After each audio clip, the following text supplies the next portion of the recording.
પણ એક બે એવી વાતો છે જે તમારી સમક્ષ રજૂ કરવા માગું છું હું. કેમ કે ઘણા બધા મને ફોન આવ્યા, કેમ કે હું પણ એક કલાકાર છું, એટલે મેં ખાસ પેલા ડીજે વાળાનો બહુ ફોન આવ્યો.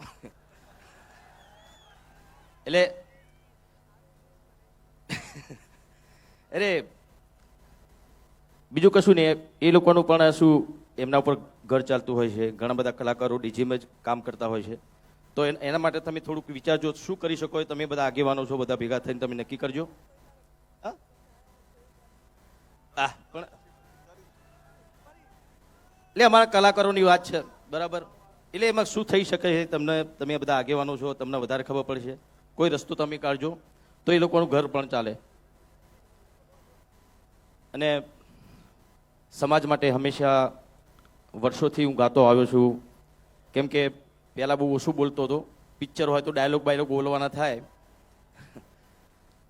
પણ જે તે સમય મેં ગાવાનું ચાલ્યું ત્યારથી સમાજ માટે મેં ઘણા બધા ગીતો લખ્યા છે. મારા મોટા ભાઈ જીવરાજભાઈએ પણ, જેમ કે જાગો જાગો ઠાકોરો જાગો જમાનો બદલા. મારી પાસે વિક્રમભાઈએ માગણી મૂકી અને એમને વાત કરી કે બેન આ ડીજે વાળાની એમની માગણી છે, એટલે હવે આ જે બંધારણ એ કોઈ જ્ઞાની બેને નથી બનાવ્યું, સમગ્ર ઉત્તર ગુજરાતના 3 જિલ્લાઓએ સાથે મળીને બનાવ્યું છે.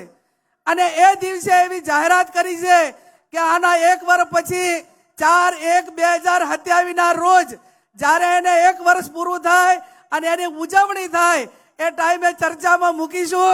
અને એમાં તમે પણ બધાએ આવજો. ચર્ચાના અંતે જે કાંઈ નિર્ણય લેવાનો થતો હશે એ આવતા વર્ષે થશે. પણ હાલ તો મેં કીધું એમ કે આ બજેટ પસાર થઈ ગયું છે, એટલે હાલ એને કોઈ વિચારણામાં વ્યક્તિગત રીતે લઈ શકાય એવું નથી.